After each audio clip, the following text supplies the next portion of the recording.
இஸ்ரேலின் தெற்கு பகுதியில் உள்ள பீர்ஷேபா நகரில் சோரோக்கா மருத்துவமனை மீது ஈரான் வான்வழி தாக்குதல் நடத்தியது. இஸ்ரேல் ஈரான் இடையிலான மோதல் உச்சகட்டத்தை எட்டியுள்ளது. இந்த நிலையில் சோரோக்கா மருத்துவமனை மீது ஈரான் தாக்குதல் நடத்தியது. மருத்துவமனையில் சுமார் 1000 படுக்கைகள் இருந்த நிலையில் மருத்துவர்கள் மற்றும் நோயாளிகள் அலறி அடித்து ஓடினர். இந்த தாக்குதலில் 60 வயது முதியவர் உட்பட பலர் படுகாயமடைந்து உயிருக்கு ஆபத்தான நிலையில் இருப்பதாக கூறப்படுகிறது.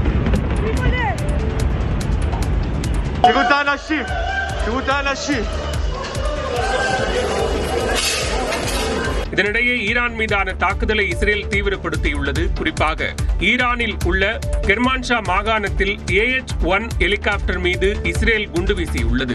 இதேபோன்று கிரேட்டர் தெஹ்ரான் பகுதியில் 40 இலக்குகளை குறிவைத்து தாக்குதல் நடத்தப்பட்டதாக இஸ்ரேல் பாதுகாப்பு படை தெரிவித்துள்ளது. ஈரானின் ஏவுகணை தயாரிப்பு மற்றும் கண்காணிப்பு பகுதிகளையும் இஸ்ரேல் தாக்கியுள்ளது. மேலும் ஈரானின் மேற்கு பகுதியில் உள்ள ஏவுதளம் மீது இஸ்ரேல் தாக்குதல் நடத்தியது.